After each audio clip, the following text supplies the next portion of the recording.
In fact हमारे पास कई couple ऐसे आते भी हैं जी। कि सर हम लोगों ने शादी के बाद तुरंत बाद हम कंसीव हो गए थे, फिर जब हम लोग प्रिपेयर नहीं थे तो हमने पिल खा ली जो एमटीपी किट होती है जी, जिससे जी, टर्मिनेट करते हैं, उसके बाद हम लोग कंसीव नहीं हो रहे हैं। ये तो बहुत कॉमनली बहुत कॉमन है देखा सर ये गया है हमारे जी। पास। हाँ, तो इसको कैसे ट्रीट इसकी करते जो हैं एक आप लोग पिल फिर? जो वो लोग खाते हैं ना सर, वो उनके आने वाले कम से कम 1000-1500 जो एग होते हैं, जो साइकिल होते हैं, उनको डिस्टर्ब कर देती है। Oh my God. तो उसके बाद कंसेप्शन बहुत खराब हो जाता है। आज की तारीख में 5 में से 1 कपल जो है वो फर्टिलिटी इशू जो है फेस कर रहा है। कभी पीसीओडी का प्रॉब्लम है, कभी लो स्पर्म काउंट है, कभी हार्मोनल इम्बैलेंस है, तो कभी रिपीटेटिव आईवीएफ का फेल होना बड़ा कारण बनता चला जा रहा है। ऐसे में अगर देखा जाए तो आयुर्वेद जो है एक उम्मीद की किरण बनकर सामने आता है, जो न सिर्फ फर्टिलिटी को पुख्ता करता है, बाकी वो जो एक प्रॉब्लम होती है उसको न सिर्फ ट्रीट करता है बल्कि रूट कॉज को समझ के उसको जड़ से ख़त्म करने की बात करता है। इसके अलावा हमारे आज के एक्सपर्ट जो हैं 1500 से ज़्यादा कपल्स को न सिर्फ घर में किलकारी देने का काम कर चुके हैं, बल्कि गर्भ वेदा के माध्यम से जब बच्चा पेट में आ जाता है तो कैसे बच्चे को अच्छी और खूबसूरत लाइफ दी जाए, अच्छे संस्कार दिए जाए, इसकी बात भी करता है। हमारे साथ डॉक्टर सुनील मारेठिया और डॉक्टर मोनिका चौधरी मारेठिया जी। सबसे पहले बहुत स्वागत आपका द नवनीत शो पर। Thank you sir. आपके साथ कब से बात चल रही थी कि हम लोग पॉडकास्ट करते हैं, finally we are doing it. बड़ा मज़ा आ रहा है यहाँ पर बैठ के बात करने के लिए। काफ़ी टाइम से चल रहा था लेकिन चीज़ें उस तरह से हो ही नहीं पा रही थी जी। कि कहीं कुछ काम आ जाता है या कहीं हमारा ये भोपाल सेंटर भी स्टार्ट हुआ है तो जी। हम लोग वही डे सिलेक्ट नहीं कर पा रहे हाँ। थे। टाइम थोड़ा सा नहीं निकल रहा। शुरुआत ही आपसे करते हैं मैम, लेडीज़ फर्स्ट। सबसे पहले बताइए कि आयुर्वेदा के थ्रू बहुत सारी लेडीज़ को, कपल्स को हेल्प करने की ये ज़हन में कहाँ से आया है? सर गर्भवेदा का दिमाग में मेरे मतलब बहुत पहले से था। ठीक है। क्योंकि जब मेरा एडमिशन हुआ, मेरे ग्रेजुएशन के टाइम पे जब मेरा एडमिशन हुआ तो उस टाइम पे मैं काफ़ी अपने जो मेरे गुरु हैं, मेरे टीचर्स हैं, मैं उनसे काफ़ी इन्फ्लुएंस होती थी जी। कि यस मतलब हम आगे चल के अगर इतनी सारी चीज़ें हम ट्रीटमेंट्स कर सकते हैं, काफ़ी सारी चीज़ें इसमें हम लोग कर सकते हैं आगे। तो वो कुछ आइडियाज़ आते रहते थे कि यस जी। ये करेंगे। बट ऑफ कोर्स एक होता है ना कि आप ग्रेजुएट हो रहे हो तब आपको नहीं पता है कि आप आगे इस चीज़ को कैसे एक लेकर बड़ी जाएंगे। शुरुआत आप ठीक कैसे है। करेंगे।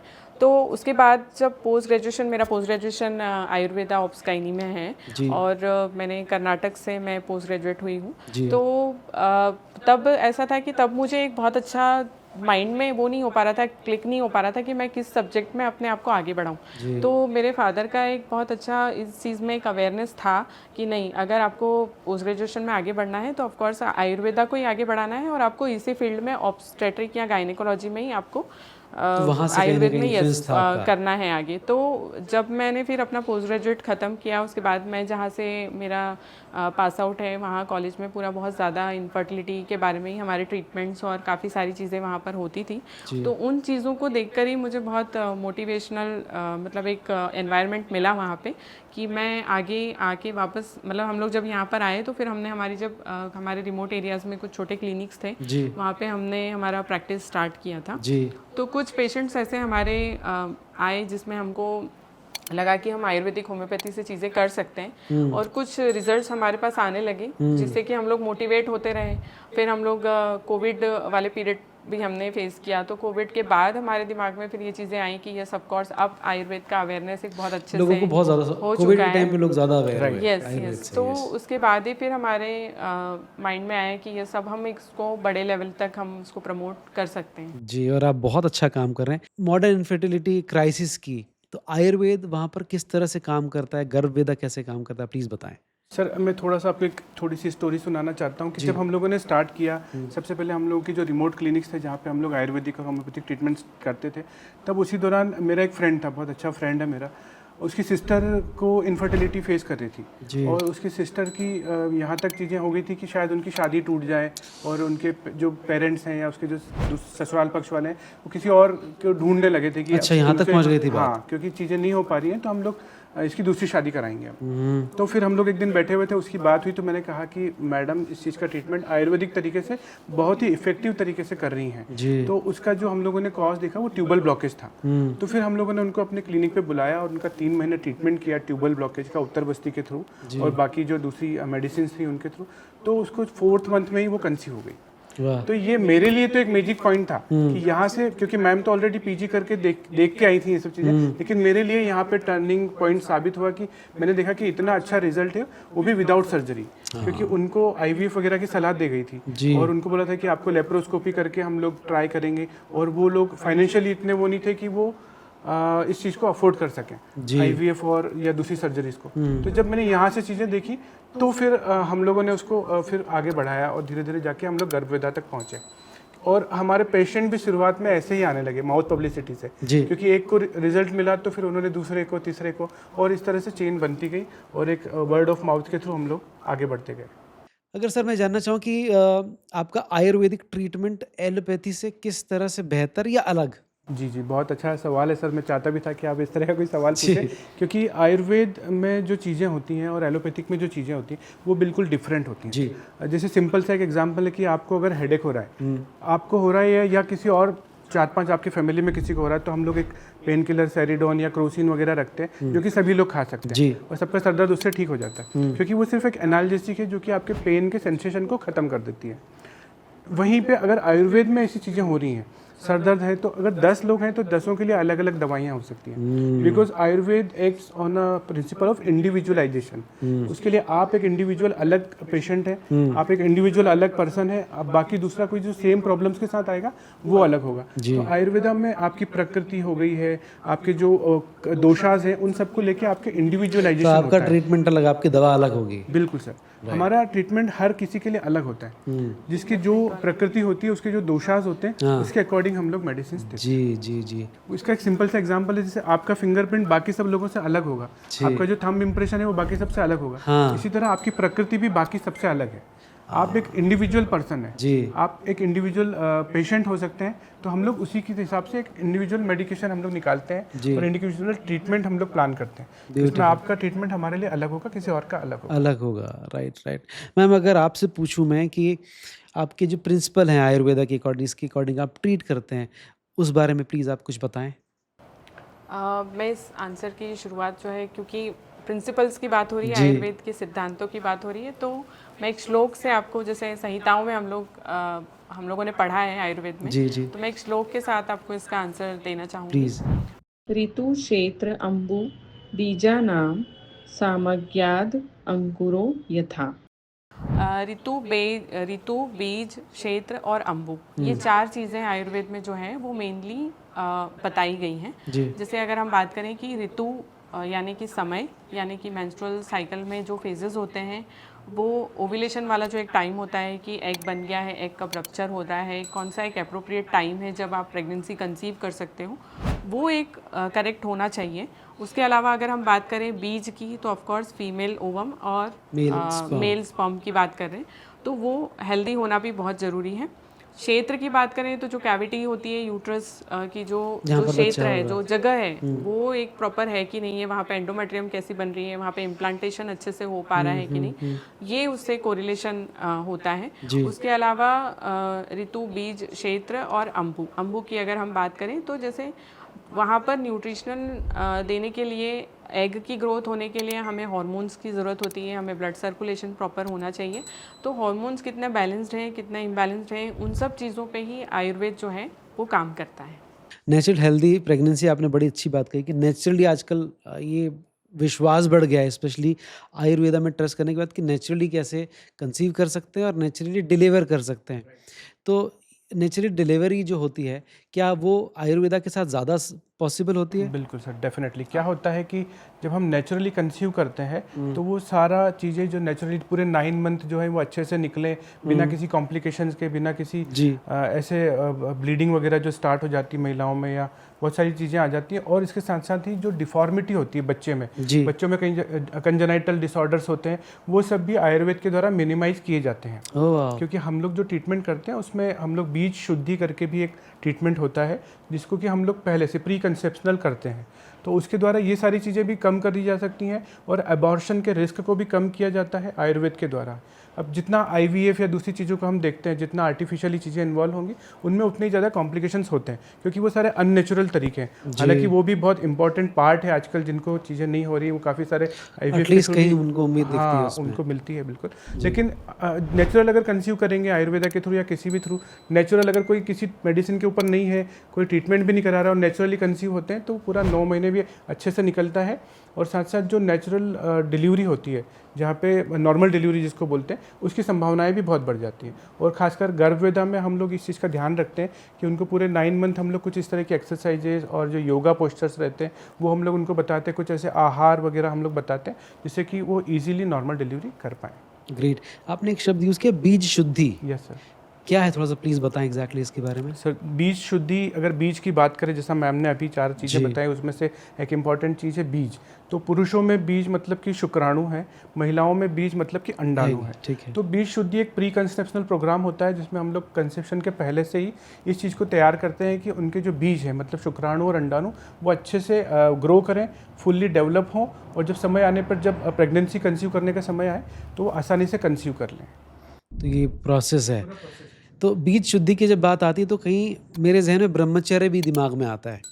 अभी हमारे जो गुरुजी हैं प्रेमानंद जी महाराज, उन्होंने किसी से ये बात कही थी कि अगर आप शादी के बाद 1 साल तक ब्रह्मचर्य को फॉलो करें और उसके बाद फिर आप एक बच्चे की उत्पत्ति के लिए प्रयास करें, तो जो बच्चा पैदा होता है चमत्कार ही होता है। किसी ने ये एक्सेप्ट भी किया। आप इसको किस तरह से देखते हैं?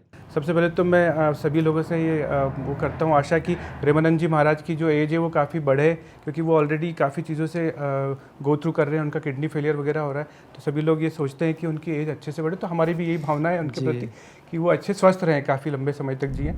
और इस बात में मैं यही कहूँगा कि हम इसको पुराने समय से जोड़ते हैं सर। हमारे शास्त्रों में लिखा है कि 4 आश्रम की व्यवस्था देखी गई थी, जिसमें सबसे पहले अपना जिसकी आप बात कर रहे हैं ब्रह्मचर्य है, दूसरा फिर गृहस्थ है, फिर जो है वानप्रस्थ है, और फिर संन्यास है। ऐसे 4 आश्रम क्रमबद्ध तरीके से चले आ रहे हैं पुराने समय से। तो पहले से ये चलता आता था कि आप जब बच्चा बड़ा हो रहा है या जब वो पढ़ाई कर रहा है, तब तक वो रिलेशन में नहीं रहे, तब तक उनके जो ब्रह्मचर्य का ही पालन करें। तो उस समय उनकी जो शुक्र धातु होती है, आयुर्वेद में शुक्र धातु का महत्व फर्टिलिटी को लेकर बहुत बढ़ जाता है जी। शुक्र धातु ही शुक्राणुओं को बनाती है, और जो कि शुक्र ग्रंथि मतलब टेस्टिस से बनते हैं जी। तो शुक्र धातु की वृद्धि होती थी, उसका क्षय नहीं होता था। और फिर जब एक निश्चित समय के बाद जब वो गृहस्थ जीवन में प्रवेश करते थे, और जब वो प्लान करते थे कि अब बच्चे के लिए प्लानिंग करनी है, तो वो आसानी से हो जाती थी। हमने पहले भी देखा कि पहले इतनी सब सुनने में नहीं आता था कि इनफर्टिलिटी क्या है, बहुत रेयर केसेस होते थे जिसमें कुछ डिफॉर्मिटी वगैरह होती, यूट्राइन डिफॉर्मिटी या कुछ माल फॉर्मेशन होता था, वो चीज़ें तब होती थी। आजकल जो है बहुत कॉमन हो गया, ये वर्ड सुनने में कॉमन हो गया। तो ये सारी चीज़ें वहीं से डिस्टर्ब हुई हैं सर। खान पान और जो है कि गृहस्थ जो है कि लोग पालन नहीं कर पाते हैं अपने ब्रह्मचर्य का, इन सब चीज़ों से। राइट। मैम आपसे पूछ रहा हूँ, गर्भवेदा में कौन सी आयुर्वेदिक टेक्निक का इन्वॉल्वमेंट कितना होता है आयुर्वेद में, और किस तरह से आप इस पर काम करते हैं? सर हमारे यहाँ जितने भी जो ट्रीटमेंट्स होते हैं आयुर्वेदिक की अगर हम बात करें तो वो स्टेप बाय स्टेप होते हैं। ठीक है। जैसे एक सबसे पहले जो हमारे आजकल के पेशेंट्स को सबसे ज़्यादा रिक्वायर्ड होता है वो ये होता है कि उन्हें एक बहुत अच्छी पॉजिटिव काउंसलिंग की ज़रूरत होती है। ठीक है। क्योंकि आजकल का लाइफस्टाइल इतना ज़्यादा स्ट्रेसफुल और इतना टेंशन में पेशेंट्स होते हैं कि क्योंकि क्या होता है कि जब एक बहुत नॉर्मल सी चीज़ें हैं कि आज आप हम अगर अपने खुद के फैमिली के भी सर्कल में आप किसी कपल से कहीं पूछेंगे, 2-4 कपल अगर आपकी नज़रों में है तो हो सकता है कि उसमें से एक कपल ऐसा होगा जो प्रेगनेंसी नहीं कंसीव कर पा रहा है। तो हमारा सबसे बड़ा एक मेन फोकस ये होता है कि हमें जैसे ही हमारे यहाँ पेशेंट जब एंटर करता है तो हमें उसको एक बहुत अच्छा पॉजिटिव एनवायरनमेंट देना है। तो हमारा ट्रीटमेंट वहीं से स्टार्ट होता है। ऐसा है कि हमारे यहाँ सबसे पहले हमारे यहाँ पेशेंट की हिस्ट्री एंड काउंसलिंग वाला पार्ट एक सबसे इम्पॉर्टेंटली होता है। तो हमारे यहाँ उसी पार्ट पे उनकी सारी चीज़ों को आधा अलग कर दिया जाता है कि ठीक है आपका आधा स्ट्रेस अभी हमारे ऊपर है कि ठीक है हम आगे आपका ट्रीटमेंट जो करेंगे वो आप हमारे ऊपर छोड़ दीजिए। एक ये लाइन जब हम हमारे पेशेंट्स को बोलते हैं तो वो बहुत ज़्यादा अच्छे से रिलैक्स हो जाते हैं। क्यों? क्योंकि उनका इस समय पे रिलैक्स होना इज़ वेरी इंपॉर्टेंट। क्योंकि उनके साथ सोसाइटी और फैमिली का सबका इतना प्रेशर होता है कि वो चाहते हैं कि उनको एक एग्जैक्ट टाइम थोड़ा सा एक टेंटेटिव उन्हें पता चल जाए, एक होता है कि उन्हें किस वे में ट्रीटमेंट लेना है वो एक पता चल जाए, क्योंकि क्या होता है आजकल इनिशियली जब पेशेंट ट्रीटमेंट स्टार्ट करता है तो ऐसा हो जाता है कि उन्हें नहीं समझ आता है कि वो किस डॉक्टर से मिले, मतलब उन्हें किस तरीके से उनका ट्रीटमेंट स्टार्ट करना चाहिए, समझ ही नहीं आता है वेदर उनको अभी ट्रीटमेंट की ज़रूरत भी है कि नहीं, क्योंकि कई बार ऐसा भी होता है कि शायद कुछ लोगों में अवेयरनेस नहीं होती है तो उन्हें ये भी नहीं पता होता कि ट्रीटमेंट की अभी हमें ज़रूरत है या नहीं है। ऐसे कई बार ऐसा हुआ भी हमारे यहाँ, कई बार कपल्स हमारे यहाँ आते हैं, वो कहते हैं कि सर हम इतने समय से कर रहे थे ट्राई, हम लोग उनकी काउंसलिंग करके उनको थोड़ा रिलैक्स करके घर भेजते कि आपका जब नेक्स्ट साइकिल आएगा तब हम आपसे मिलेंगे, फिर उसके आगे हम प्रोसेस करेंगे, और उस दौरान हम उनको कुछ डेट्स बताते हैं कि ये डेट्स पे आपको रिलेशन में रहना है, तो आप फिर भी इस मंथ ट्राई करिए, फिर अगली बार वो आते हैं तो ऑलरेडी पॉजिटिव होके आते हैं। अरे वाह, कितनी कमाल की बात है। मैं यार, मेरा नेक्स्ट क्वेश्चन होने वाला था कि ऐसी कोई स्टोरीज आप शेयर करें जिसमें किसी कपल ने बहुत ट्राई किया through may be IVF also और अदर मेडिसिन, लेकिन आपके पास आया, फिर आयुर्वेद ने कमाल किया, ऐसा कोई स्टोरी शेयर सर कीजिए ऐसे हमारे पास n नंबर ऑफ केसेस हैं, है ना, हमारे इंस्टा पेज पे हम लोगों ने बहुत सारी स्टोरीज और बहुत सारे फीडबैक्स और टेस्टिमोनीज हमने डाले हुए हैं। ऐसे काफ़ी सारे कपल्स हैं, इनफैक्ट अभी बहुत रिसेंटली हमने एक प्रेस कॉन्फ्रेंस भी करी थी, उसमें भी बहुत सारे पेशेंट्स हमारे आए हुए थे जिनकी हमने स्टोरीज शेयर करी थी। तो ऐसे कपल थे जो अपने इंदौर के पास में रतलाम के थे, रतलाम के रहने वाले थे, और वो ऑलरेडी उनकी शादी को 7-8 साल हो गए थे, फिर उन्होंने IVF भी करवा चुके थे, अच्छा, IVF भी ट्राई हो चुके उनके काफ़ी हो चुके थे, तो उसी के साथ हमने ये है कि उनको यही, जैसे हम आयुर्वेद टेक्निक्स की बात कर रहे थे, तो हम लोगों ने उनके साथ यही है कि सबसे पहले जब हमारे पास IVF किए हुए पेशेंट्स अगर आते हैं तो हम लोग यही चाहते हैं कि हम सबसे पहले उनकी बॉडी डिटॉक्स करें।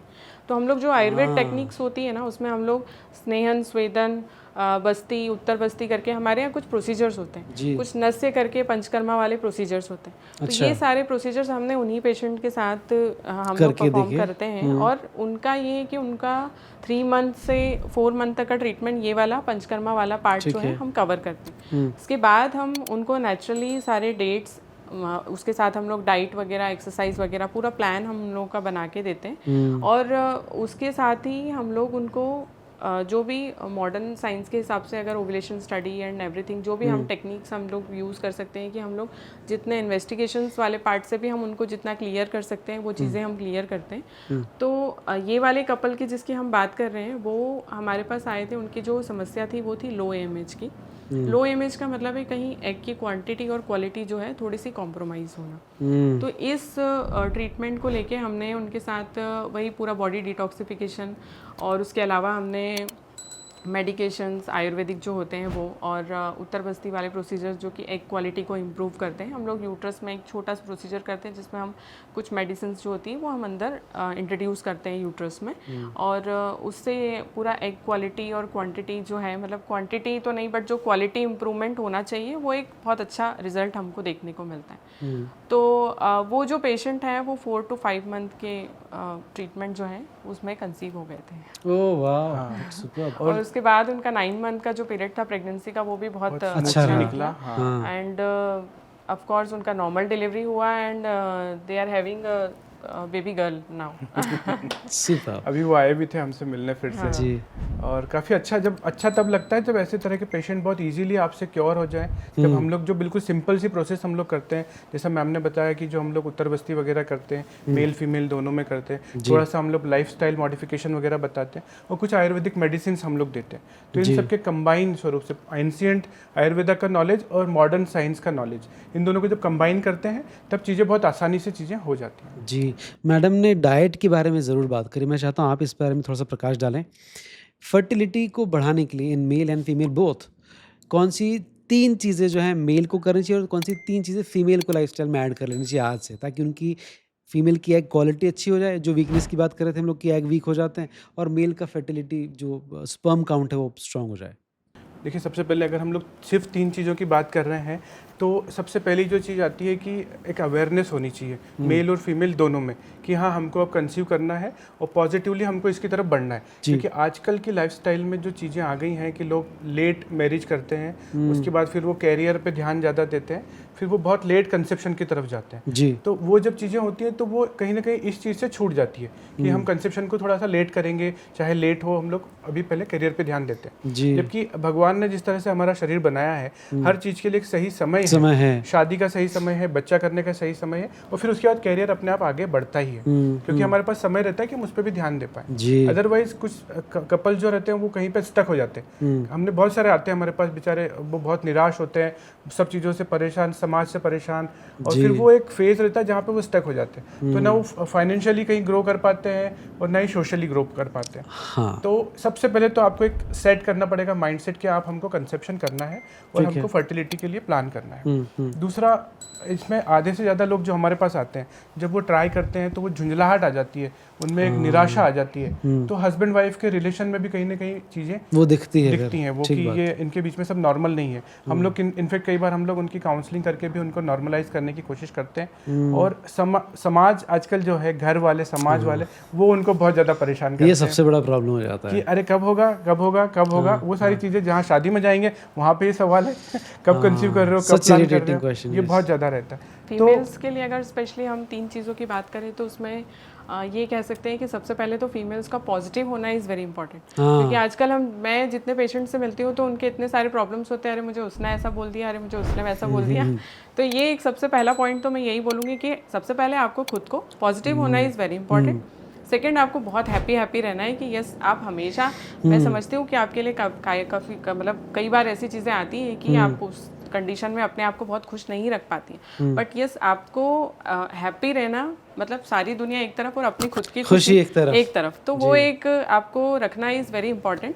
उसके अलावा अगर हम डाइटरी हैबिट्स की बात करें तो ऑब्वियसली अगर आपको कहीं ना कहीं आपके ऐसा फील होता है कि आपके मेंस्ट्रुअल साइकिल में या आपके कहीं भी अगर कोई भी एबनॉर्मलिटी आपको फील हो रही है तो आपको तुरंत आपके डॉक्टर से कंसल्ट करके, अगर आपको लगता है कि आप कोई भी डाइटरी हैबिट्स आप चेंज कर सकते हैं, जैसे अगर आपको लगता है कि आपके डेली जो आपकी डाइट है या आपकी लाइफस्टाइल है वो वैसी नहीं है, तो आप उसको इम्प्रूव करने की कोशिश कीजिए। आपकी स्लीप से लेके आपका पूरा जो आपके हैबिट्स हैं, आपके खाने पीने की जो चीज़ें हैं, उसको आप अगर जितना ज़्यादा आप इम्प्रूव करेंगे उतनी जल्दी आपका आउटकम जो है वो मिलता है। ग्रेट।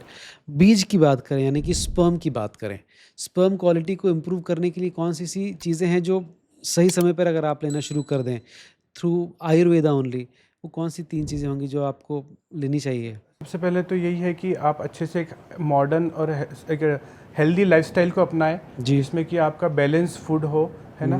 व्यसनों से दूर रहें, बहुत ज़्यादा ड्रिंकिंग, स्मोकिंग, इन सब से दूर रहना है, क्योंकि ये सारी चीज़ें जो है वो स्पर्म की क्वालिटी को ख़राब करती हैं। तीसरा, फिर आप आपकी स्क्रीनिंग कराएं। अगर आप ट्राई कर रहे हैं और चीज़ें नहीं हो पा रही हैं तो समय रहते स्क्रीनिंग कराएं, अपने स्पर्म टेस्ट या जो दूसरे रेगुलर टेस्ट है उनकी जितनी ज़रूरत है वो सब करें। अगर उनमें कुछ आता है तो फिर आयुर्वेद के थ्रू हम लोग उनका ट्रीटमेंट करते हैं। जैसे आयुर्वेद में प्लान करने वाले हैं, अगर जैसे अगर आप कोई पेशेंट है जिसको अगर है कि 3 मंथ के बाद में अगर दे आर प्लानिंग कि अब हमें 3 महीने बाद हमें बेबी प्लान करना है या प्रेगनेंसी प्लान करना है, तो दिस इज़ लाइक कि आज अगर आप सोच रहे हैं तो उस पर आपको इन 3 महीनों में काफ़ी कुछ काम करना स्टार्ट कर देना चाहिए। कि आप चाहे खान पीन से शुरुआत हो, वो खाने पीने से शुरुआत हो, या फिर आपका एक्सरसाइज वाला पार्ट हो, राइट, या फिर आपका जो भी मतलब आपकी जो लाइफस्टाइल है कि आप कैसा खाते पीते हैं, कैसा आपका नाइट का टाइम, आप कितना आप स्क्रीन टाइम आपका कितना है, कितनी चीज़ों पे आप अपने बॉडी पे काम कर रहे हैं, वो चीज़। जी। वो फ़िल्म आई थी रंग दे बसंती, उसमें किरण खेर जो है वो एक लड़की को बोलती है कि खाएगी पिएगी नहीं तो बच्चा कैसे पैदा करेगी। तो वहाँ से एक चीज़ कहीं न कहीं सोसाइटी को मैसेज आता है कि लड़कियों का सही एज से सही खान-पान बड़ा इम्पोर्टेंट है।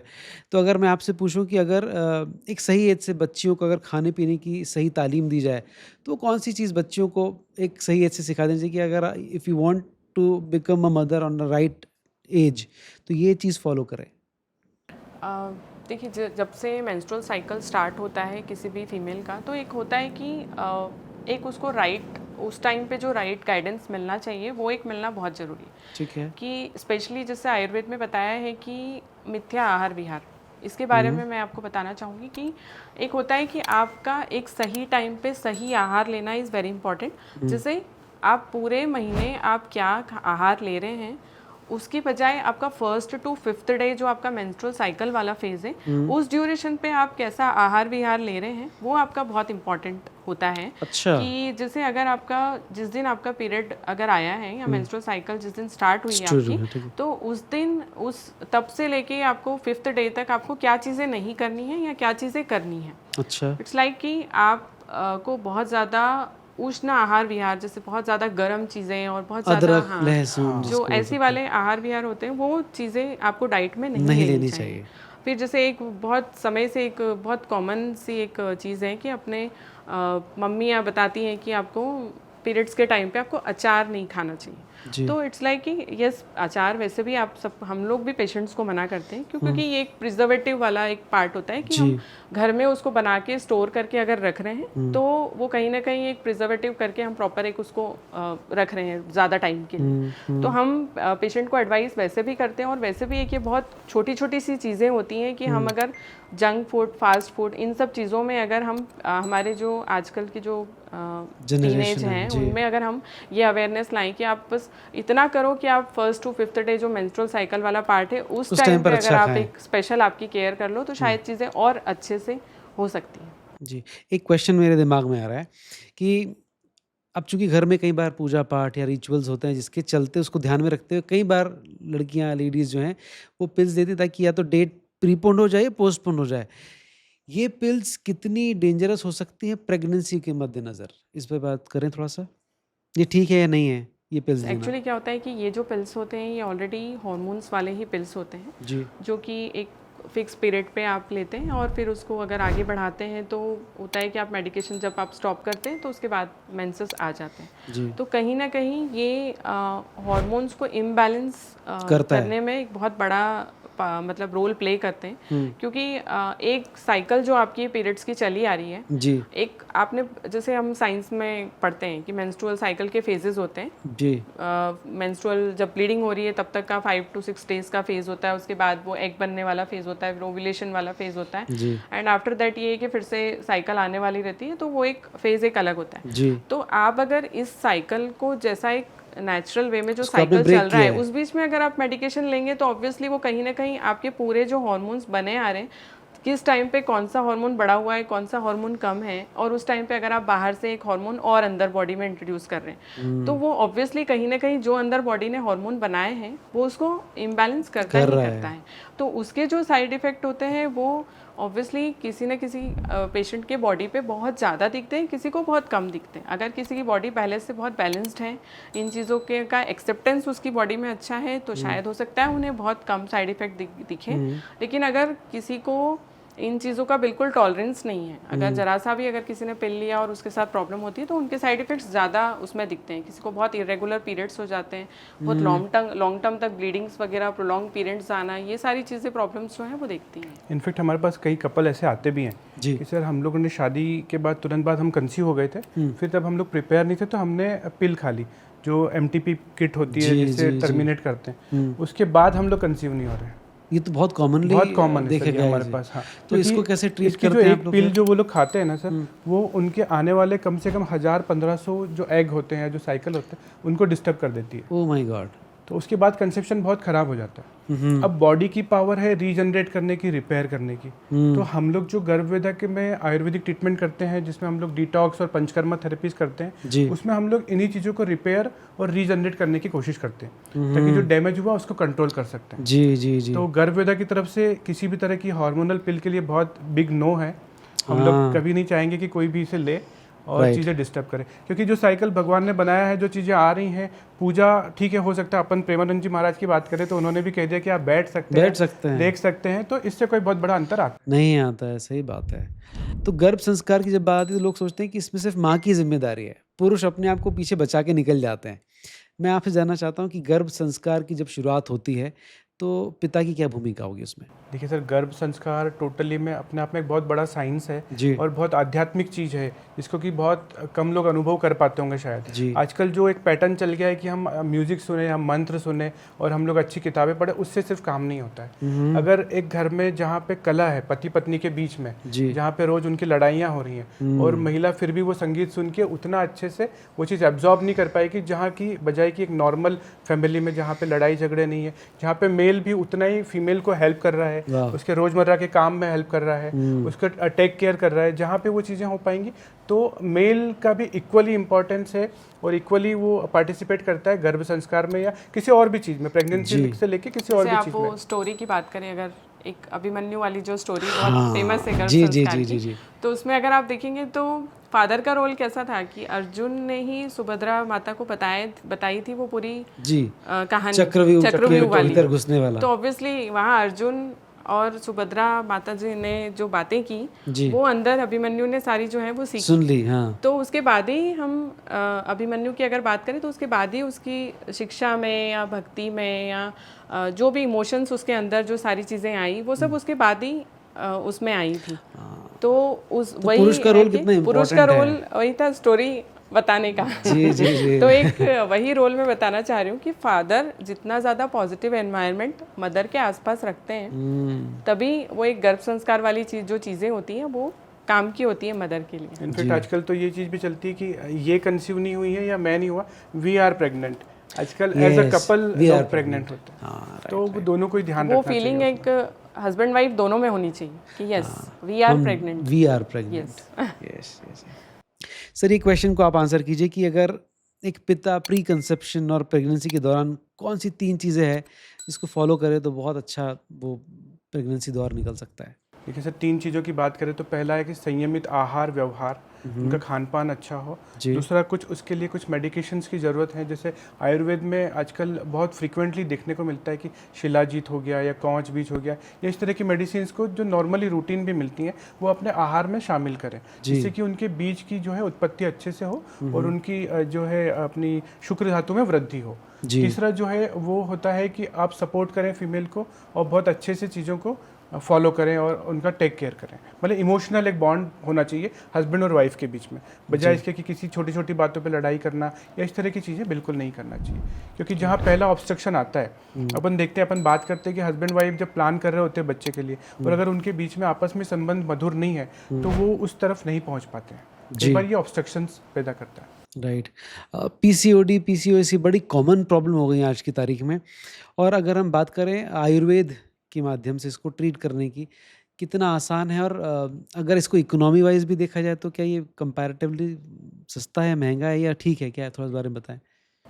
पीसीओडी पीसीओएस की अगर हम बात करें सर, तो जैसे आयुर्वेदिक ट्रीटमेंट में सबसे बड़ी चीज़ होती है कि हमारा जो ट्रीटमेंट होता है वो पूरा दोषों और धातु पे डिपेंड करता है। जैसे आप वात पित्त कफ की अगर आयुर्वेद की बात करें तो वात पित्त कफ दोष की बात सबसे पहले आती है। हाँ। तो कहीं ना कहीं जैसे एक मॉडर्न साइंस की बात करें तो इनके कंसेप्ट्स और हमारे कंसेप्ट्स में यही डिफरेंस होता है कि हमारी जो बॉडी है वो त्रिदोष के हिसाब से काम करती है। तो अगर हम पीसीओडी पीसीओएस या हम लो एमएच या फाइब्रॉइड या व्हाटएवर जितनी भी हमारी अगर हम प्रॉब्लम्स की बात करें तो वो कहीं ना कहीं दोष से कोरिलेट की जाती है आयुर्वेद में।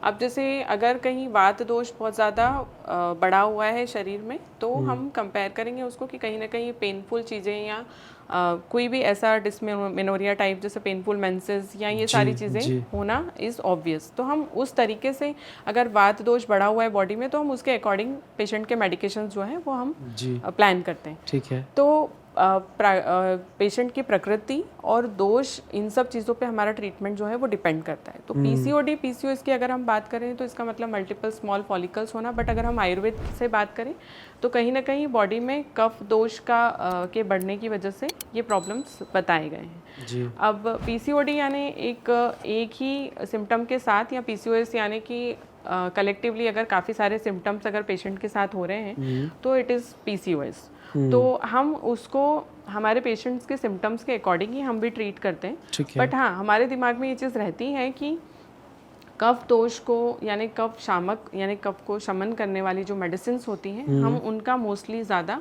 यूज़ करते हैं। अब जैसे अगर हम पंचकर्मा ट्रीटमेंट की भी बात करें तो वो भी हमारा दोषों पे ही आधारित है। जैसे अगर वात रिलेटेड कोई डिसीजेज होती है तो हम उसमें वस्ती वगैरह का ज़्यादा प्रयोग करते हैं पंचकर्मा ट्रीटमेंट में। और अगर जैसे कफ वाली जो डिसीजेज होती है उसमें हम वमन विरेचन टाइप पंचकर्मा जो है वो हम करवाते हैं पेशेंट्स को। तो ये सारे जो पंचकर्मा या ओरल मेडिकेशन से लेके सारे जो ट्रीटमेंट्स हैं वो हम सभी दोष पे आधारित ही चीज़ों को हम आगे प्लान करते हैं। और रही बात इकोनॉमिकल अगर हम बात करें तो यस हो सकता है इकोनॉमिकल शायद सेम हो हमारा, अगर हम मॉडर्न से कोरिलेट करें या किसी और पैथी से अगर हम कोरिलेट करें तो हो सकता है हमारे ट्रीटमेंट्स की जो कॉस्ट ओरल मेडिकेशन के साथ अगर करें तो थोड़ा बहुत ऊपर नीचे शायद हो सकता है, but yes effective Ayurvedic treatment जो होता है वो बहुत ज़्यादा इफेक्टिव होता है। रूट कॉज पे काम करता है, सबसे अच्छी बात है रूट कॉज पे काम करता है। जैसे मैंने आपको बताया कि अब पीसीओडी पीसीओएस हो रहा है, वो इरेगुलर मेंसेस हो रहा है, तो इट्स नॉट लाइक कि हमने इरेगुलर मेंसेस है तो हम उसको ट्रीट कर रहे हैं, नो, इट इज़ लाइक कि उसके पीछे ये रीज़न है कि हार्मोनल इम्बैलेंस हो रहा है। हार्मोनल इम्बैलेंस किस वजह से हो रहा है? ऑब्वियसली उनकी बॉडी में कहीं ना कहीं दोष वाली कोई प्रॉब्लम है, वात पित्त कफ रिलेटेड अगर कोई प्रॉब्लम है तो हम उसको ट्रीट कर रहे हैं ऐसा। ठीक है। और जहाँ सर मैडम ने जैसा बताया कि पीसीओडी या पीसीओएस इस तरह की जो लाइफस्टाइल डिसीजेस होती हैं, इनका जो ट्रीटमेंट आयुर्वेद में भी होता है और एलोपैथिक में भी जो हार्मोनल पिल्स के थ्रू वो लोग कंट्रोल करते हैं, उसमें बहुत ज़्यादा कॉस्ट वाइज अंतर नहीं आता है। लेकिन अगर इनफर्टिलिटी की बात करें तो आजकल के जो मॉडर्न डेज के जो साइंस है आईवीएफ और या आईयूआई, उनसे कई गुना सस्ता आयुर्वेदिक ट्रीटमेंट पड़ता है। सबसे पहली बात तो सस्ता इन व्हाट वे, आपकी बॉडी को हार्म नहीं कर रहा है, आपकी पॉकेट पे भी ज़्यादा असर नहीं आ रहा है, क्योंकि जहाँ लाखों में आईवीएफ का जो खर्चा है वो लाखों में जाता है, वहाँ पे ये सिर्फ हज़ारों तक सीमित हो जाता है आयुर्वेद के द्वारा। Super. And that too without any side effect. ये इसमें उसी पर आने वाला था। अच्छा, एक चीज़ और मैं पूछना चाहता हूँ कि ये ब्लॉक जो फेलोपियन ट्यूब्स होती हैं, इसको आयुर्वेद के थ्रू क्या नेचुरली ओपन किया जा सकता है? क्या प्रोसीजर, क्या थेरेपी होती है आपकी? फेलोपियन ट्यूब्स वाला अगर हम बात करें तो अभी तक 2015 से अभी 2025 हो रहा है, तो मैं आपको बताऊंगी कि मेरे नंबर ऑफ केसेस सबसे ज़्यादा अगर मैंने कोई ट्रीट किए हैं तो वो ट्यूबल ब्लॉकेज के ही हैं ऑफ कोर्स। तो ये बड़ी कॉमन प्रॉब्लम हो गई सर। ये हमारा यूएसपी है सर एक तरह से। अच्छा, मतलब अगर हमारे पास 100 पीपल ऐसे आए होंगे जिनकी ट्यूब्स ब्लॉक है, तो उसमें 99.9% हम लोगों ने विदाउट सर्जरी ट्यूब्स ओपन करके दी हैं। वाह, क्या क्या थेरेपी, थोड़ा सा प्लीज़ बताएं। हम लोग ट्यूबल ब्लॉकेज का जो ट्रीटमेंट होता है उसमें सबसे पहले हम कॉज फाइंड आउट करते हैं कि रूट कॉज की ये किस वजह से है। उसके बाद हम अकॉर्डिंगली उनका पंचकर्मा ट्रीटमेंट प्लान करते हैं। ऑफ कोर्स हम ओरल मेडिकेशन के साथ हम ट्यूबल ब्लॉकेज का ट्रीटमेंट नहीं करते, हम लोग पंचकर्मा थेरेपी के साथ ही हम ट्रीटमेंट करते हैं। जैसे मैंने अभी आपको थोड़ी देर पहले उत्तर बस्ती के बारे में आपसे बताया, उत्तर बस्ती करके एक आयुर्वेदिक प्रोसीजर होता है जिसमें हम लोग घी या ऑयल बेस्ड जो मेडिसिन होती है वो हम लोग यूट्रस में इंट्रोड्यूस करते हैं। अब एग्जैक्टली जब हम यूट्रस में मेडिकेशन अंदर इंट्रोड्यूस करते हैं तो वो ट्यूब्स तक जाके ट्यूब को ओपन करने का काम करता है। एंड वो भी ऐसा है कि बिल्कुल नेचुरल वे है and that too it is painless. और 3 मंथ के अंदर हम लोग पेशेंट को 3 मंथ का ट्रीटमेंट प्लान करके देते हैं। उनको मोस्टली 3 डेज़ 5 डेज़ या 7 डेज़ के लिए हमारे यहाँ सेंटर पे 1-1.5 आवर का टाइम निकाल के पेशेंट को आना रहता है। और उसके साथ हम लोग जो मेडिसिन अंदर उसमें इंसर्ट करते हैं, उसके साथ ही हम आयुर्वेदिक मेडिसिन उनको ओरली भी हम लोग देते हैं, बट वो हम लोग जो मेडिकेशन देते हैं वो बाकी हम लोग उनको कंसीव करने के हिसाब से देते हैं। कि अगर कई बार ऐसा भी होता है, हमारे कुछ पेशेंट्स ऐसे भी हैं हमारे पास जो 1 मंथ 2 मंथ की थेरेपी में भी उनका ब्लॉक ओपन होकर वो लोग कंसीव हो गए। तो कई सारे हमारे पास नंबर ऑफ केसेस हैं ट्यूबल ब्लॉकेज के जिसको हमने नेचुरली ओपन किया है और वो ट्रीटमेंट कंसीव तक एंड प्रेगनेंसी एंड डिलीवरी तक भी पहुँचे हैं। ग्रेट। आप लोगों की इस कॉन्वर्सेशन में कई बार मैंने पंचकर्मा का नाम बार बार सुना है। पंचकर्मा को थोड़ा सा अगर डिस्क्राइब कर पाए कॉमन लोगों के लिए, क्या एग्जैक्टली और कैसे ये काम करता है आपके लिए? मेरे को लगता है रामबाण है आपका। राइट ये बिल्कुल, क्योंकि पंचकर्मा आयुर्वेद से बिल्कुल बहुत इंटीग्रेटेड पार्ट है आयुर्वेद का एक तरीके से।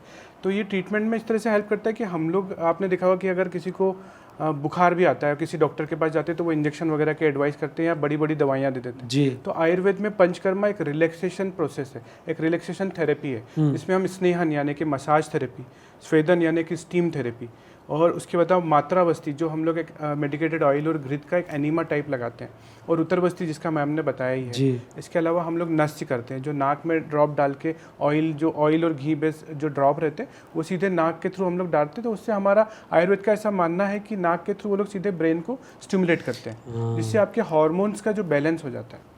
तो ये पंचकर्मा का एक तरीका होता है जिससे बॉडी को रिलैक्स करते हैं। मसाज थेरेपी जो डिफरेंट ऑयल हम लोग डिफरेंट पेशेंट में यूज़ करते हैं वो उनको रिलैक्स करते हैं, उनकी जो सारे चीज़ों को चैनलाइज करते हैं, उनकी सारी नसों को ओपन करना, अपन आम भाषा में बात करें तो, या मसल्स को रिलैक्स करते हैं। तो जहाँ कॉन्ट्रैक्शन होता है, अगर यूट्राइन मसल में भी कॉन्ट्रैक्शन है या चीज़ें हैं तो वो कंसीव नहीं हो पाते हैं, उनमें इम्प्लांटेशन में प्रॉब्लम आती है। तो जब हम मसाज करके टोन बढ़ाते हैं बॉडी की तो ये सब चीज़ें आसान हो जाती हैं। राइट। एक ओवरऑल बात करें तो जैसे आजकल का जो लाइफस्टाइल है उसके हिसाब से हमारा जो ट्रीटमेंट है वो बहुत रिलैक्सेशन वाला है। हाँ, वही मैं देख रहा हूँ कि इतनी इतनी आप रिलैक्स कराते हैं, पैम्पर करते हैं पेशेंट को कि उसको लगता है आधा तो मैं ठीक ऐसे ही हो गया हूँ। राइट। अब मेल इनफर्टिलिटी की जो गलतफ़हमियाँ हैं, जो मार्केट में मिथ चल रहे हैं, वो क्या कॉमनली सुने मिथ आपके दिमाग में है जो पुरुषों को कहे जाते हैं कि बेटा अगर ऐसा है तो ये बड़ी प्रॉब्लम है तेरे लिए? सर मिथ तो जैसे अब कई बार होता है ना, अभी हम लोग एक बहुत कॉमन सी चीज़ का बात करें कि मैस्टरबेशन, लोग बहुत मिथ है कि उससे कुछ नहीं होता है या उससे अपनी बॉडी में कोई असर नहीं पड़ता है। लेकिन मैस्टरबेशन एक बहुत बहुत ही कॉमन और बहुत ही इसका एक इम्पॉर्टेंट पार्ट है कि उसकी वजह से इनफर्टिलिटी होती है। क्योंकि क्या होता है ना, जब हम मैस्टरबेशन करते हैं तो उसमें लगातार जो है शुक्र धातु का क्षय होता है बॉडी से, जी। तो संचय नहीं हो पाता शरीर में। और शुक्र धातु ऑलरेडी अपनी बॉडी में 7 धातुओं में सबसे सूक्ष्म होती है, जी। जो कि बहुत कम मात्रा में बनती है, तो उसका संचय करना जरूरी है। तो ऐसे मैस्टरबेशन करेंगे तो आपको डेफिनेटली प्रॉब्लम आने ही वाली है। कंसेप्शन से लेके इरेक्टाइल डिसफंक्शन और इस तरह की चीज़ें जो है वो आपको आने ही वाली है। तो जी। ये एक बहुत कॉमन मिथ है कि उससे कुछ नहीं होता है और फिर से साइकिल चलता है, बिल्कुल प्रोड्यूस होता है बॉडी को, लेकिन वो रिकवरी करने में समय लगता है। तो जी। इसको अवॉइड करना चाहिए आजकल के यूथ को, मैस्टरबेशन को बिल्कुल अवॉइड करना चाहिए। राइट। तो कौन सी लाइफ़स्टाइल है जो फीमेल अगर करेक्ट करे अपनी एक पर्टिकुलर एज में, तो उसको प्रेगनेंसी में अच्छे रिजल्ट्स मिल सकते हैं? सर लाइफस्टाइल की अगर बात करें तो आजकल जैसे अगर मैं 5 पेशेंट से भी अगर मिल रही हूँ तो हो सकता है कि कुछ पेशेंट उसमें ऐसे हों जो वर्किंग हो, कुछ पेशेंट हो सकते हैं जो नॉन वर्किंग। तो कुछ वर्किंग पेशेंट्स ऐसे होते हैं जिनके पास रहता है कि नहीं मैम सुबह से शाम तक मैं ऑफिस में रहती हूँ तो मैं कुछ कर नहीं पाती हूँ, मैं कोई एक्सरसाइज को टाइम नहीं दे सकती हूँ। तो हमारे यहाँ हम लोग कैसे ट्रीटमेंट करते हैं कि हम लोग बहुत नेचुरल सी चीज़ें जो हैं वो घर में यूज़ होने वाली चीज़ें हम लोग उनको बताते हैं। जी। फॉर एग्जाम्पल जैसे कई सारे पेशेंट मुझसे आके पूछते हैं मैम ड्राई फ्रूट्स खाना है कि नहीं खाना। तो इट्स लाइक कि ऐसा नहीं है कि आपके घर में ड्राई फ्रूट्स है तो आप मुट्ठी भर भर के ड्राई फ्रूट्स आप खा लें तो आप कंसीव हो जाएंगे। It's not like that. ऐसा है कि आपके बॉडी के हिसाब से आपको कितना ड्राई फ्रूट आपको लेना चाहिए, वो आपकी क्वांटिटी कितनी होनी चाहिए, आपको सोक्ड लेना है या अनसोक्ड लेना है, कैसा आपको उसको यूज़ करना चाहिए, वो हम एक बहुत अच्छे से पेशेंट को गाइड करते हैं। जी। तो लाइफस्टाइल में हम ये सारी चीज़ें एक डाइट वाले पार्ट से तो हम करते ही हैं, बट ये है कि अगर वो सुबह से शाम तक उनका जॉब टाइप कैसा है, हमें उन्हें बहुत बूस्ट करना पड़ता है, हमें उन्हें मोटिवेट करना पड़ता है कि अगर आपके आसपास ऐसा एटमॉस्फेयर है कि आप बहुत ज़्यादा स्ट्रेस में है, टेंशन में है, तो आप उस चीज़ को आपको इग्नोर करना पड़ेगा। एंड ऑफ कोर्स अगर आपके पास सुबह टाइम नहीं है, आपके पास शाम को टाइम है, आप हाफ एन आवर अपने आप को दीजिए। आप दिन भर में, मैं हर पेशेंट को ये बात बोलती हूँ कि आप दिन भर में एक बार को अपने आप के बारे में सोचिए कि आप दिन भर में अपने आप को क्या दे रहे हैं। आपने आज हेल्दी क्या किया, आपने हेल्दी फ्रूट क्या खाया, आपने हेल्दी आपका डाइट क्या लिया, आज आपकी स्लीप कैसी थी, आपने कितना अच्छा सोचा, कितना बुरा सोचा। तो इट्स लाइक कि जब आप इन सब चीज़ों के बारे में अपने आप से खुद जब आप सोचते हैं तो आपको बहुत सारी चीज़ें खुद से रियलाइज़ होती है कि नहीं यार आज मैंने ये नहीं खाया, आज मैंने ये नहीं खाया। तो हम लोग उनको बहुत मोटिवेट करते हैं कि आप हाफ एन आवर का टाइम अपने लिए ऐसे निकालिए कि आप कैसे भी करके आप एक्सरसाइज जो हम लोग आपको यहाँ से योगा पोस्चर्स या जो भी हम बता रहे हैं वो थोड़ी देर के लिए आप कर लीजिए घर पे। तो ये एक छोटी छोटी चीज़ें हैं, जैसे आप अगर वो पानी नहीं पी रही हैं दिन भर में, कितना पानी पी रही हैं, इन सब चीज़ों पे हम लोग हाईलाइट करके हम उनको एक एक पॉइंट पे मोटिवेट करते हैं कि आप ये भी करिए, आप ये भी करिए। और सर दूसरा ये हो गया कि आजकल जो बहुत सारी लड़कियां वर्किंग होती हैं जी। तो वो बहुत यंग एज से थोड़े से व्यसनों के या हैबिट्स के चक्कर में पड़ जाते हैं। जैसे स्मोकिंग और ड्रिंकिंग आजकल बहुत कॉमन है यंग एज में। इनफैक्ट हमारे पास में ही एक बड़ा सा कॉल सेंटर है, तो हम लोग देखते हैं नीचे उतरते हुए तो बहुत स्मोकिंग करते हैं। yes, और वो लोग ध्यान भी नहीं दे पाते, उनको पता भी नहीं, शायद अवेयर नहीं है कि उनको कितना ज़्यादा इससे असर पड़ने वाला है और स्पेशली वो फर्टिलिटी पे क्या इफेक्ट डालने वाला है, शायद उस चीज़ का सिगरेट का पुरुष से ज़्यादा महिलाओं की बॉडी पर हार्मफुल बिल्कुल दोनों पे इक्वली असर करती है सर। इफेक्ट हाँ, पर फीमेल पे ज़्यादा होता है क्या? बिल्कुल डेफिनेटली सर, क्योंकि फीमेल्स में क्या होता है ना, वो एग की क्वालिटी को हैम्पर करता है स्मोकिंग। और आजकल स्मोकिंग के साथ साथ आप ड्रिंकिंग भी देख रहे हैं, आजकल कल्चर में आ रहा है, तो वो भी बहुत ज़्यादा इस पे असर डालता है। स्पर्म की क्वालिटी मेल्स में ख़राब करता है, फीमेल्स में भी इरेगुलर हार्मोन्स जो रहते हैं वो इरेगुलर हो जाते हैं, तो साइकिल्स भी इरेगुलर हो जाते हैं। तो हमारे पास जो पेशेंट आते हैं उनमें से 90% के साइकिल रेगुलर नहीं होते। तो सबसे बड़ा यही सब जो उनका जो लाइफस्टाइल है उसी का वो पूरा रोल रहता है उसमें। जी। बात जब स्पर्म की आती है तो उसकी क्वालिटी को इन्हांस करने के लिए कौन से फ्रूट, ड्राई फ्रूट या सब्जियां खानी चाहिए, आप प्लीज़ बता दें। सर ड्राई फ्रूट्स की बात करें तो अधिक से अधिक जिनमें बादाम हो गया, अखरोट हो गया, अंजीर हो गया, ये सब चीज़ें ज़्यादा खाना चाहिए। और फ्रूट्स की बात करें हम लोग तो आजकल बहुत कॉमनली जिनमें साइट्रस फ्रूट होते हैं, इनमें विटामिन सी रिच होता है। संतरा, ऐसे fruit, मौसम्बी। बिल्कुल, संतरा, मौसम्बी, नींबू पानी और इस तरह की जो चीज़ें हैं वो ज़्यादा से ज़्यादा आपको इसमें हेल्प करती ठीक है। हैं। इसके अलावा सब्जियों में बात करें तो जैसे भिंडी हो गई, सुरजने की फली जो हम लोग बोलते हैं, जी। वो सब चीज़ें ज़्यादा खाने से अरबी भी होता है इसमें? अरबी, बिल्कुल, अरबी ठीक भी है। खाते हैं सर। गाजर हो गया, ये सारी चीज़ें जो एक्चुअली इसमें एक साइंस है, डॉक्ट्रिन ऑफ सिग्नेचर, मतलब जो प्रकृति में हमको जिस तरह की चीज़ें दिखती हैं, जी। उस तरह की चीज़ें उसी तरीके पे काम करती हैं। जी। तो जैसे स्टिक हो गया, स्टिक वाली चीज़ें हैं वो अपन खा सकते स्पर्म को बेहतर करता बिल्कुल, है। राइट। तो जितने भी पुरुष इस वक्त देख रहे हैं, अगर आप ये चीज़ नहीं खाते हैं कि यार मेरे को टेस्ट अच्छा नहीं आता है, टेस्ट के लिए मत खाओ, स्पर्म के लिए खा हैं। लो। डेफिनेटली। फीमेल में अगर एग की क्वालिटी को बढ़ाने के लिए कुछ अगर अच्छे फ्रूट्स, ड्राई फ्रूट्स इनकी बात की जाए, वो बता दें, मेरे ख्याल से तुरंत काम हो जाएगा ये। अगर हम लोग फीमेल के लिए बात करें तो मैं जैसे यहाँ पे एक आयुर्वेद का सबसे इम्पोर्टेंट एक ड्रग है आंवला, आंवला की, जी। है ना। आंवला के बारे में अगर मैं बात करूंगी तो आयुर्वेद में सबसे ज़्यादा एक सबसे श्रेष्ठ एक बोलते हैं ना कि ड्रग है तो वो है आंवला है। हाँ। वो उसके पीछे एक कारण ये है कि हर ड्रग का हमारे आयुर्वेद में सबका रस जो होता है ना, वो एक उसके जो गुण होते हैं वो बताए गए हैं जी। कि वो किस तरीके के गुण उसमें होते हैं। तो वो 6 तरीके के गुण उसमें बताए गए हैं। अब कुछ ड्रग होती है जिनमें 1 या 2 होते हैं, कुछ होती है जिनमें 4 होते हैं, कुछ होती है 1 ही होता है जिसमें 6 के 6 पूरे 6 के 6 गुण होते हैं इसमें। मधुर, अम्ल, लवण, कटु, तिक्त, कषाय, ये 6 गुण जो होते हैं ये आयुर्वेद में बताए गए हैं, जो कि आंवला में 6 के 6 उपस्थित होते हैं। तो ये एग क्वालिटी को इम्प्रूव करने एक के लिए क्वालिटी आपको को लेना ही इम्प्रूव चाहिए। करते हैं, वो आपकी बॉडी की इम्यूनिटी को बढ़ाते हैं। वो अदरवाइज भी आंवला जो होता है वो बॉडी के लिए वो बहुत अच्छा होता है। जी। इसके अलावा और इसके अलावा अगर हम बात करें तो हम लोग ज़्यादा से ज़्यादा अगर हम हमारे गर्विदा फर्टिलिटी सेंटर पे जो हम लोग चीज़ें करते आए हैं उसमें हम लोग ऑरेंज या ग्रीन वेजिटेबल्स जो होती हैं उन पे हम ज़्यादा फोकस करते हैं। जैसे कैरेट हो गया या पालक हो गई या फिर बीट रूट हो गया, तो इसके या तो हम जूस या सूप इन सब फॉर्म में हम पेशेंट को लेने के लिए बोलते हैं। जी। कई बार हम लोग कुछ ड्राई फ्रूट्स में जैसे हम लोग आमंड तो है ही, उसके साथ साथ हम अखरोट वगैरह लेने के लिए, फिर उसके साथ हम लोग चिया सीड्स, पम्पकिन सीड्स, इन सब चीज़ों का यूज़ जो है वो प्रॉपर डोसेज में कैसे करना चाहिए वो भी हम पेशेंट को गाइड करते हैं। पानी कितना पीना चाहिए इस दौरान? पानी की अगर हम बात करें तो 15 to 16 glass of water per day का रिक्वायरमेंट पेशेंट का होता है। तो वो आपकी हर चीज़ के मेटाबॉलिज्म को करेक्ट करने के लिए वो होना इज़ वेरी इंपॉर्टेंट।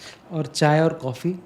चाय और कॉफ़ी की अगर हम बात करें तो कॉफ़ी जो होती है वो आपकी कॉफ़ी तो बिल्कुल भी नहीं लेना चाहिए, क्योंकि कॉफ़ी जो है वो आपकी बॉडी का 2 ग्लास पानी जो है वो कम कर देती है। ओह। तो आपको इसकी बजाय अगर आपको बहुत ज़्यादा है, आप हैबिचुअल है कि नहीं मुझे कॉफ़ी लेना ही है, इसकी बजाय आप ग्रीन टी ले सकते हैं जो कि बहुत अच्छी एंटीऑक्सीडेंट का काम करती है आपकी बॉडी में। मैम ने कहा सीड्स के 2-3 तो ले लिए नाम, लेकिन आजकल सीड्स जो हैं अलग अलग तरह के बड़े वायरल हैं मार्केट में, बड़े पॉपुलर हो रखे हैं, सुपर फूड के नाम से जाने जाते हैं। तो कौन से सीड्स जो हैं वो पुरुषों के लिए बेहतर है?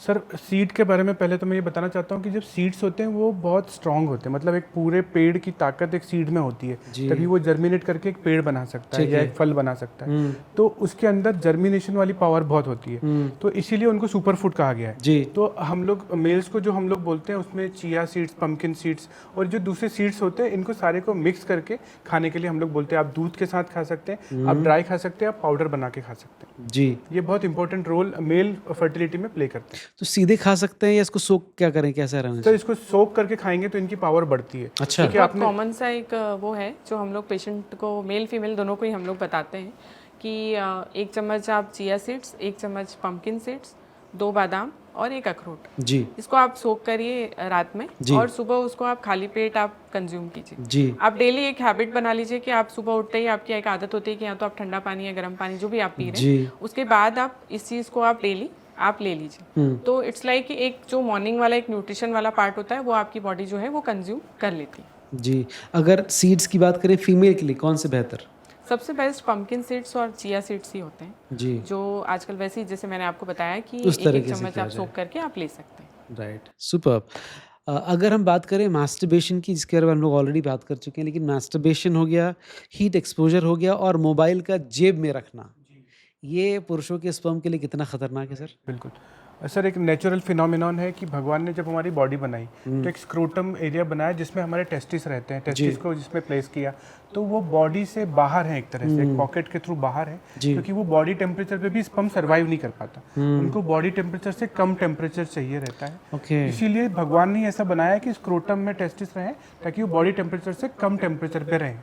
तो जब हम लोग यहाँ पे हीट की बात कर रहे हैं तो जब हम लोग कुछ लोग जो चिमनियों के थ्रू काम करते हैं या कहीं गर्म मशीनों के पास काम करते हैं तो डेफिनेटली उनकी स्पर्म की क्वालिटी और क्वांटिटी जो है वो अफेक्ट होती है और वो कम होती है जी। सिमिलरली हम लोग बात करें कि मोबाइल रेडिएशंस के थ्रू, तो ये तो प्रूवन है कि मोबाइल से रेडिएशन निकलते हैं जो सार वैल्यू उसकी होती है उसके थ्रू भी ये सब चीज़ें अफेक्ट होती है। तो मोबाइल को भी पॉकेट, नीचे वाली पॉकेट में रखने के बजाय आप कहीं और रखें ताकि वो डायरेक्ट टेस्टिकल से थोड़ा सा दूर रहें।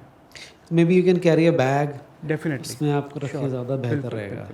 Before wrap up the show sir, मैं जाने से पहले जानना चाहता हूँ कि आपका विजन क्या है, किस मिशन के साथ आप आगे बढ़ रहे हैं, क्या कुछ आप ऐसे कपल को देना चाहते हैं जो सब तरफ से हार चुके हैं? सर मिशन की बात करें तो हम लोगों ने अपना एक सूत्र वाक्य बनाया है कि जीरो इनफर्टिलिटी, मतलब आयुर्वेदा के थ्रू हम लोग गर्भवेदा के साथ ऐसा जीरो इनफर्टिलिटी पे काम करना चाहते हैं। चाहे जो भी हमारे पास कपल आते हैं, what ever is the reason, चाहे लो AMH हो, स्पर्म की क्वालिटी खराब हो, ट्यूबल ब्लॉकेज हो, उन सब का हम लोग आयुर्वेदिक ट्रीटमेंट करना चाहते हैं जी। और अगर आपके IVF भी फेल हो गए हैं तो भी हम लोग उनका आयुर्वेदिक ट्रीटमेंट करना चाहते हैं, ठीक है। क्योंकि हमारे पास ऐसी सफलता के बहुत सारे किस्से हैं जिनमें इन सब चीज़ों में हमने आगे काम किया हुआ है। जी। दूसरा, हम लोग अगर विज़न की बात करें तो हम लोग पूरे इंडिया में ऐसा जो बड़ी बड़ी सिटीज़ हैं जहाँ पे हम लोग आयुर्वेदा को स्प्रेड कर सके और अपने मल्टीपल सेंटर्स हम लोग स्टार्ट कर सके जहाँ से कि लोगों को मैक्सिमम बेनिफिट मिले, क्योंकि आयुर्वेदा में आपको बिना प्रताड़ित हुए अच्छा ट्रीटमेंट मिलता है जहाँ आपकी बॉडी रिलैक्स होती है। तो वो सब चीज़ें हमको स्प्रेड करनी है। बहुत अच्छी बात आपने कही, बिना प्रताड़ित हुए। ये कई बार लोग समझ नहीं पाते कि बाकी जो प्रोसेसेस हैं वो कितनी आपकी बॉडी के साथ खिलवाड़ करती हैं।